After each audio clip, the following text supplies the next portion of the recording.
주십시오.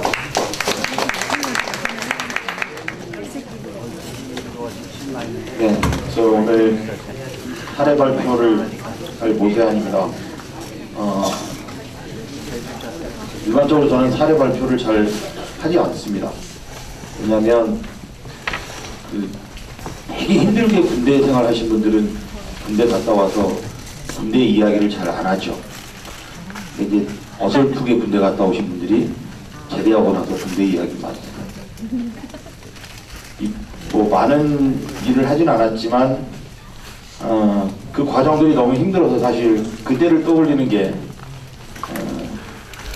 이게 힘든 과정입니다. 이거는 그냥 표면적인 이유고요. 두 번째 이유는 여기 계신 분들 앞에서 사례 발표를 한다는 것은 대단히 어려운 일인 것 같습니다. 평가받는 느낌이 아니라 그냥 그 과정의 진솔한 이야기들을 솔직히 드리겠습니다. 그러다 보니 표현이 좀 거칠어질 수도 있겠습니다.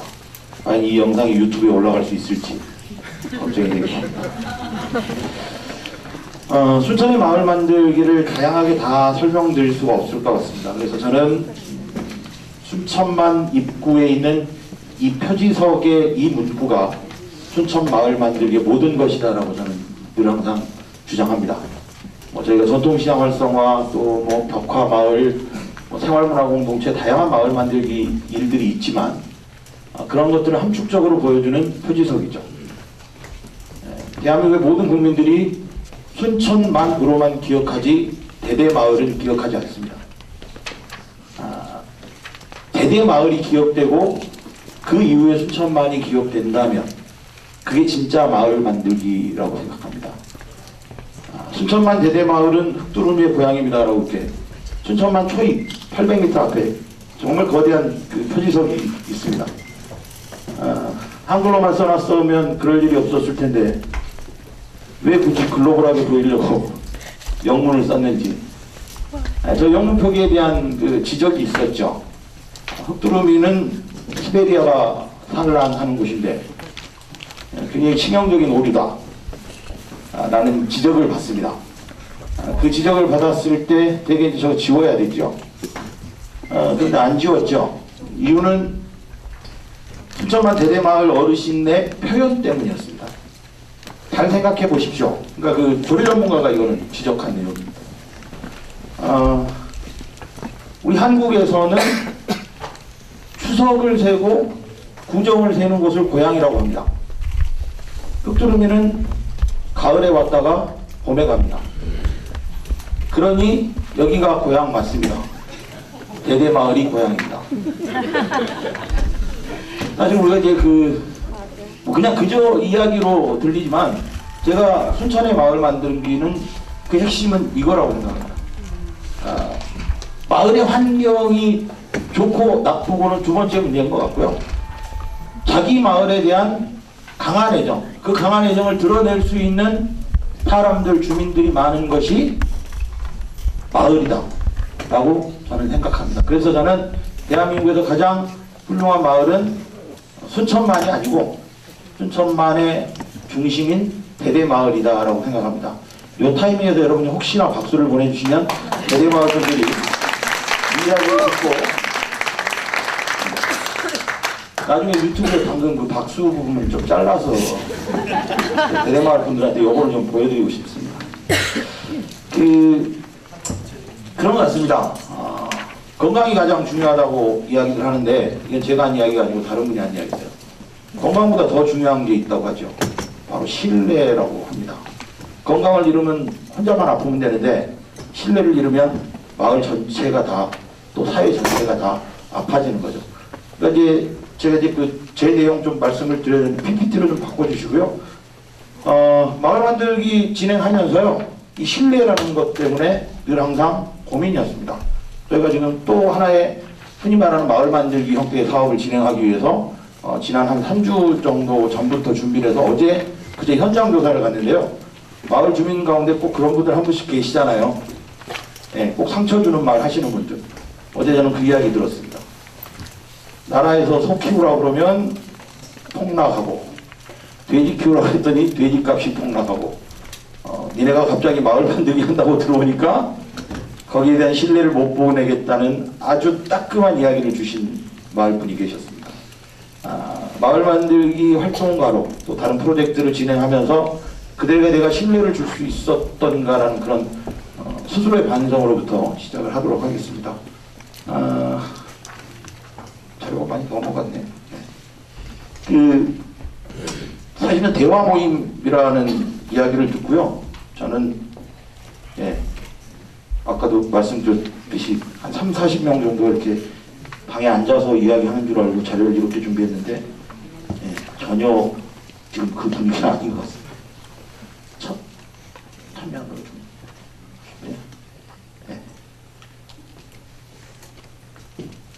죄송합니다. 그 남재동의 마을은 공식 명칭은 쉬엄쉬엄 골목길입니다. 그래서 저는 개인적으로 그 마을을 벽화마을이라고 이렇게 지칭하는 것에 대해서는 그렇게 썩 마음에 들지 않습니다. 저희는 벽화를 그리려고 했던 게 아니라 쉬엄쉬엄 걷는 길을 만들려고 했었습니다. 그런데 그 길 중간중간에 이제 또 벽화 또는 뭐 공공 디자인이라는 여러 가지 요소들을 적용을 했던 거죠. 그 마을은 과거에는 굉장히 그 대학이 있고 그 대학에서 다니는 자취생들이 그 마을에서 많이 자취하고 뭐 그렇게 해서 마을이 굉장히 그 북적북적 거렸는데 대학교에서 이제 기숙사를 짓죠. 또는 뭐 아파트를 매입해서 학생들이 다 글로 가니까 학생들도 빠져나가고 그로 인해서 이제 마을도 이렇게 조금 조용해지는 그런 마을인데요. 그런 마을에서 처음에 마을 만들기 할 때 마을 주민 40여 분과 어떤 의견의 일치, 생각의 일치를 모으는 과정 중에 이 마을이 마을 만들기 또는 쉬엄쉬엄 골목길을 진행할 수 있으려면 첫 번째 전제 조건에 마을 주민들이 흔쾌히 응해 주셔야 합니다라는 이야기를 드렸죠. 그게 뭐였냐면 단독주택인데 집에 안에 화장실이 있는 분 말고 마당에 화장실이 있는 분 중에서 화장실을 개방해 주실 수 있는 분이 한 분이라도 계시면 이 마을은 그 사업을 진행할 수 있는 곳이고요. 그렇지 않다고 하면 안 되겠습니다. 왜? 외부 방문객들이 이 쉬엄쉬엄 골목길을 들어왔는데 화장실이 없거든요. 마을 통장님 또 그 당시 주민자치위원장님이 흔쾌히 오케이를 해주십니다. 그분들은 지금도 마을에 사람들이 이렇게 오면 걱정이 되신답니다. 자기가 집에 없으면. 그래서 지나가다가도 그 모습을 보면 차를 돌려서 화장실 문 열어주시려고 올라오시는 분들이 남재동의 쉬엄쉬엄 골목길을 같이 만들어가고 계시는 분들입니다.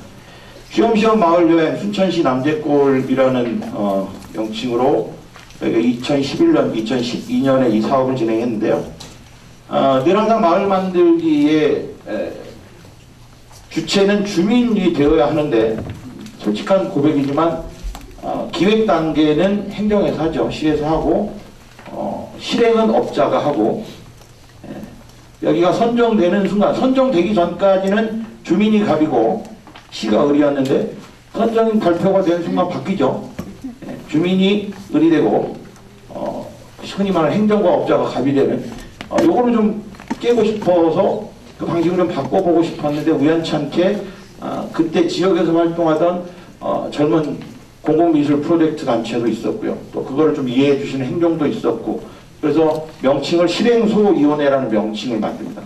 5명 정도가 늘 항상 을의 입장으로 했던 주민들이 아니라 그들을 갑으로 만들어주고 우리가 좀 떠받들어주는 그런 모양새를 맞춰가고 일을 좀 했으면 좋겠다 해서 진행이 됐었던 곳입니다. 마을을 골목을 좀 환경 개선도 되면서 좀 소통도 되자 그런 차원에서 했던 일이 점점 진화가 돼서 나중에는 행정안전부인가요? 희망마을 만들기 사업에도 선정이 돼서 마을에 요 부분이 예전에 거의 뭐 폐가 수준으로 이렇게 돼 있었던 부분이었고 요 부분이 이제 지금은 경로당 그리고 에코도시락이라고 하는 희망마을 사업을 하는 공간으로 이렇게 바뀌어 있습니다. 내일 여러분들이 가시기 때문에 오늘은 그냥 대략적인 것만 좀 말씀을 드리겠습니다. 한 우물을 마시는 사람들을 동네 사람이라고 부른다. 그래서 예전에 이제 여기가 우물 있었던 자리는 거의 사용하지 않는 자리였는데 이렇게 복원도 하고요. 초창기에 저희가 이런 뭐 마을 자원조사하고 이런 일들을 쭉 진행을 하면서 의견을 좀 갖춰 나갔었던 거고요. 내일 가서 보시면 되겠지만 이렇게 조금조금하게 벽화들이 그려져 있는데 가서 보시면 현장에서 가서 보셔야 이게 다른 예를 들어 흔히 말하는 동피랑이나 다른 지역의 벽화들과 좀 차이가 있다라는 것은 가서 보셔야만 그걸 좀 느끼실 수가 있을 것 같습니다. 그래서 지금 이 희망센터, 조금 전에 보셨던 희망센터가 마을기업과 경로당, 그래서 마을 주민분들 중에서 여성분들은 순천대학교에서 교육받으셔서 또 도시락 개발해서 아마 4월 20일부터 정원박람회 개최되면 아무래도 많은 도시락 수요가 있을 것 같고 정원박람회장과 가장 가까운 곳인데 여기에 그래서 도시락을 만들어서 판매하는 그런 일들을 쭉 해나가고 있습니다. 어떻게 보면 그 사업 계획서상의 기대 효과와 마을 주민들이 원하는 기대 효과는 조금 다르더라고요. 사업 계획서상의 기대 효과보다는 마을 주민들이 원했던 환경 개선이라는 것을 공공미술을 좀 가져와서 진행했던 그런 사례로 봐주시면 될 것 같습니다. 실행소위원회가 굳이 중간 지원 조직이라고 이렇게 이름을 붙이진 않았지만 많은 회의 또 주민들과의 스킨십 이런 걸 통해서 발전해 나갔던 그런 사례라고 말씀을 드릴 수가 있겠습니다. 여러분 잘 알고 계신 통인시장이 그런 슬로건들을 많이 쓰잖아요. 벽화 그리다 말고 도시락 카페로 이런 건데 저희는 벽화 그리다 말고 도시락 공장을 차린 그런 사례를 봐주시면 되겠습니다. 마을 공동체가 무너졌다라는 표현들 우리가 자주 쓰는데요. 그 마을 공동체가 진짜 무너진 이유가 마을에 벽화가 그려지지 않아서 무너졌느냐, 그건 아니라고 봅니다. 마을 공동체의 핵심은 늘 항상 상부상조하는 이런 거였는데 지금 우리가 상부상조는 찾아볼 수가 없죠. 기억나는 건 보람상조 이런 것만 기억납니다. 이런 기법들이 보람상조를 기억하게 하는 것이 아니라 상부상조할 수 있는 하나의 컨텐츠 정도로는 벽화나 작은 축제들이 쓰여질 수 있겠다. 근데 그것이 그들의 잔치가 아니라 그들의 피로도만 높이고 흔히 말하는 내빈들과 외부 방문객들을 위한 잔치라면 그것도 또 한번 고민해 봐야 될 거 아닌가. 이게 지금 저희들이 갖고 있는 숙제이기도 합니다. 이때는 저는 이제 실행위원으로 합류를 해서요. 여러 가지 이야기들 같이 했던 그런 기억이 있고요. 아까 오셨었는데 이때 그 양효정 순천시청 주무관님과 이때 당시 주무관님이죠. 그다음에 또 최영화 주무관님께서 한 분은 시청에서 한 분은 그때 당시 동사무소에 근무하셨는데 이 두 여성분의 정말 그 공무원분들 잘 만나야 되겠다는 생각이 그때 제가 했습니다. 이 두 분이 정말 믿고 신뢰하고 지원해 주시고 힘을 보태 주셔서 사실 남재골 골목길 투어는 힘들었지만 그런 성과들을 냈다라고 생각합니다. 할 말이 많은 곳이죠. 여러분들 다 아실 겁니다. 문화를 통한 전통시장 활성화 시범사업, 문전성시 시범사업에 순천 웃장이 선정이 됩니다. 전국에 한 지금 20몇 군데 정도 지금 진행을 해왔었는데 사실 순천 웃장은 그냥 딱 선정이 된 게 아니고요. 다른 지역이 포기하면 하는 흔히 말하는 예비 후보 정도였습니다. 그런데 사업 중간에 평가를 할 때요. 평가할 때 전통시장 활성화 시범사업 평가에서 상위 A그룹, 그러니까 3개 시장 뽑는데 그 A그룹에 들어간 자랑질을 하고 있습니다. 제가. 그런 시장입니다. 그러면 이 시장의 이 사업의 가장 핵심은 그거였죠. 하드웨어, 소프트웨어를 바꾸자. 어떻게? 순서를. 소프트웨어 먼저 하고 하드웨어 하자. 이게 일반적인 이야기였는데 문전성시 프로젝트의 가장 큰 핵심은 하드웨어도 아니고 소프트웨어도 아니다. 휴먼웨어 먼저 구축하자. 관계 형성 먼저 한 후에 그러니까 시청, 상인, 주민, 고객, 관계 형성 다 한 후에 그리고 나서 소프트웨어 고민하고 그리고 하드웨어 고민하자는 게 문전성시 프로젝트의 핵심이었습니다. 문전성시 프로젝트를 진행하면서 그때 제가 이제 그 행정에 계신 분들을 설득을 해야 되잖아요. 행정에 계신 분 중에서도 특히나 지자체 단체장을 설득하는 것이 가장 힘든 부분이죠. 왜냐하면 지자체장이 이거 이렇게 해 하면 그래도 어쨌든 우리나라 행정은 좀 빠르게 움직이는 편이죠. 그리고 힘이 실리죠. 그때 유명한 어록이 남습니다. 시장이 살면 시장이 삽니다. 이 말로 지자체장을 설득합니다. 처음에 그분들도 그 말이 뭔지를 잘 모르시더라고요. 시장 선거 나가시면 맨 먼저 어디 가십니까? 시장 가시죠. 시장을 살리시면 시장은 자동으로 됩니다. 라는 이야기로 접근을 했습니다.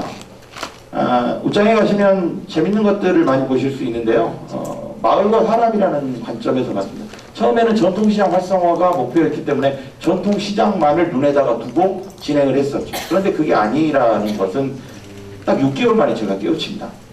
마을이 또는 마을 공동체가 무너질 때 보면 되게 현상들이 나타나죠. 학생 수가 줄고 학교가 없어집니다. 그것까지는 어떻게든 그래도 좀 버텨낼 만한데 마을의 시장이 없어지는 것은 학교 없어지고 시장 없어지면 결국 그거는 이제 마을이 다 무너진다라는 건데 이 시장에서 보면 재밌는 현상이요. 내일 가서 보시면 코끼리 야채 가게 있어요. 그때 가서 이렇게 좀 보십시오.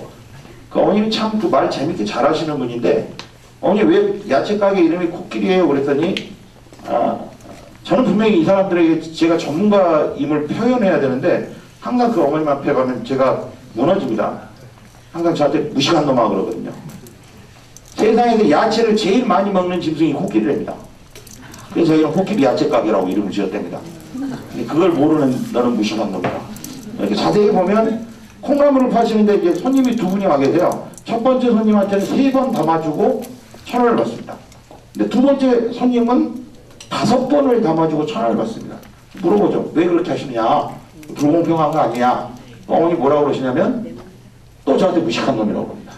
야, 콩나물 장사 30년 하면 3번 담으나 5번 담으나 양은 똑같답니다. 총합 알 숫자 맞추는 거하고 똑같이. 그렇군요. 왜 이 사람은 3번 담아주고 이 사람은 5번 담아주냐? 왜 5번 담아줬을까요? 5번 담아준 사람은 뭐 이야기 많이 합니다. 어머니는 어떠셔? 건강하셔? 괜찮아? 이야기하면서 담죠. 그럼 이제 손님도 그럽니다. 아니요 그만 주셔요. 조금만 주셔도 돼요. 집에 둘이밖에 없어요. 둘밖에 없는데 콩나물 거의 가만히 있어 담아주시죠. 어떤 사람과 사람의 관계였던 것 같습니다. 그래서 시장을 살리는 게 목적이 아니고 시장을 두고 그 마을 전체를 보는 것. 그래서 시장 축제가 아니라 마을 축제가 성공하면 시장은 당연히 성공하겠다라는 것을 한 6개월 지나고 느꼈죠. 그래서 이제 시장과 마을을 같이 고민할 필요가 있겠다. 마을은 마을대로, 시장은 시장대로 이렇게 고민하는 것은 좀 아니겠다라는 이제 그런 생각을 했습니다. 그리고 이제 이분들하고 쭉 이야기하면서 저희 이제 사실 사업은 이제 끝났어요. 그 사업 기간이 있잖아요. 사업 기간이 끝났는데 사업 기간 이후에 그럼 뭐 지속되고 있는 거, 우리가 흔히 말하는 지속 가능함에 대해서 지속되고 있는 것이 무엇이냐라고 했을 때 지금도 지속되어지는 것은 점심시간 끝나고 한 2시부터 3시까지가 상인들이 가장 여유 있는 시간이에요. 그 시간에 시장 공터에 모두가 나오셔서 에어로빅을 합니다. 그거를 지금도 지속합니다. 그러니까 몇십억, 몇백억짜리 주차장 물론 필요하겠죠. 그리고 뭐 현대화 시설 필요합니다. 그게 뭐 필요 없다는 건 아닌데 그들이 진정으로 필요한 것은 그 지역의 생활체육 강사분 한 분 오셔서 30년 동안 쪼그려 앉아서 장사하신 분들 허리 한번 펴게 해주는 한 달에 돈 40만 원 들어가는 프로그램. 이게 그들이 진정 원하는 프로그램이었는데 그동안 우리는 전문가라고 이야기했지만 그들이 원하는 것을 해주지 못했다라는 것이 사업 끝나고 이제 느끼는 느낌입니다. 근데 이제 웃장이 왜 우시장이라고 하는 저 시장의 공동체가 왜 무너졌을까라는 이제 고민을 하는데요.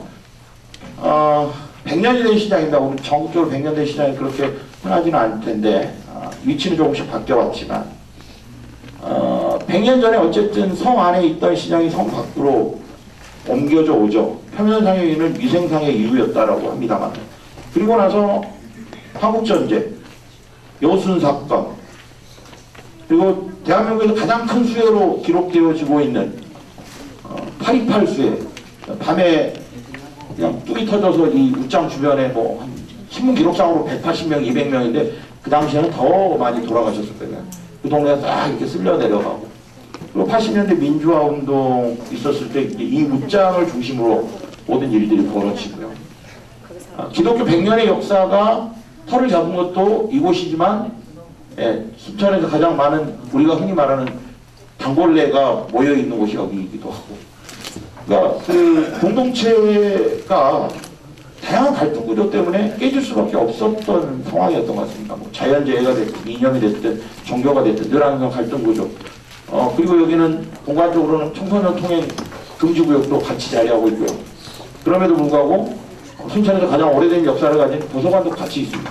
도서관, 시장, 청소년 통행 금지구역에 같이 있는, 그리고 수해로 인해서 마을은 복구는 되었지만 어쨌든 공동체는 깨진 그런 마을에 시장이 자리를 잡고 있었던 겁니다. 그 시장을 살리는 방법은 다른 게 아니었다라는 겁니다. 커다란 사업들이 아니라 그들과 관계를 계속 이어갈 수 있게 하고 그들에게 신뢰를 줄 수 있는 다양한 콘텐츠들이 없다라는 겁니다. 그래서 이 시장에 가면 벽화도 그려져 있습니다. 공공미술이라고 하는 벽화도 그려져 있지만 국밥집이 장사가 잘 됩니다. 장사가 잘 되는데 장사가 잘 된다라는 거, 시장이 장사가 잘 된다라는 거는 절대 믿을 수 없는 이야기죠. 왜? 시장에 가서 평가합니다. 경제성 평가, 이렇게 장사 잘 되세요라고 물어보면 장사 잘 된다는 분이 단 한 분도 안 계십니다. 근데 이제 이거는 어떻게 저희가 그 평가를 할 때 좋은 점수를 받았냐면, 제가 한 이야기는 아니고 담당 공무원이 그렇게 이야기했죠. 공설시장이기 때문에 시에서 정화조 청소를 합니다. 문전성 시작하기 전에는 한 번만 텄습니다. 1년에. 문전성시 이후에 2번을 텄습니다. 무슨 이야기죠? 그만큼 많이 먹고 많이 배출했다는 이야기입니다. 국밥집이 한 14집 정도인데 저희가 처음 들어갔을 때는 전부 다 간이 과세였어요. 지금 전부 다 일반 과세입니다. 그럼 이제 어느 정도의 성장을 보였는지는 아시겠죠. 근데 이분들이 참 재밌습니다. 하루 문을 닫습니다. 토요일 장사를 안 합니다. 14명의 어머님이 같이 국밥을 만들어내서 장사를 합니다. 매상이 1,600만 원이 오릅니다. 그 중에서 200만 원은 순천시청에다가 기부하고 200만 원 갖고 야유회 가는. 그러니까 문전성시 프로젝트를 통해서 다른 거 발전했다는 이야기 못하겠습니다.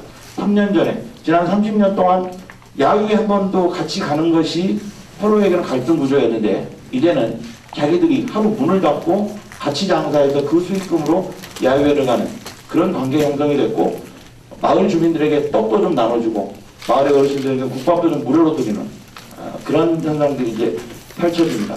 다 장사가 잘 되는데 14집 중에 한 집 안 되는 집이 있습니다. 참새식당.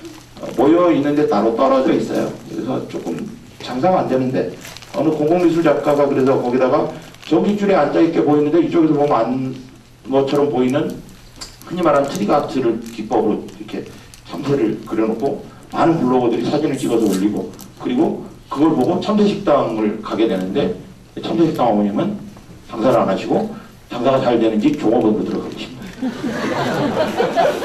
그 공공미술은 결국 실패한 사례다. 그렇게 스스로를 자학하고 있습니다. 내일 가서 보시면 보이죠.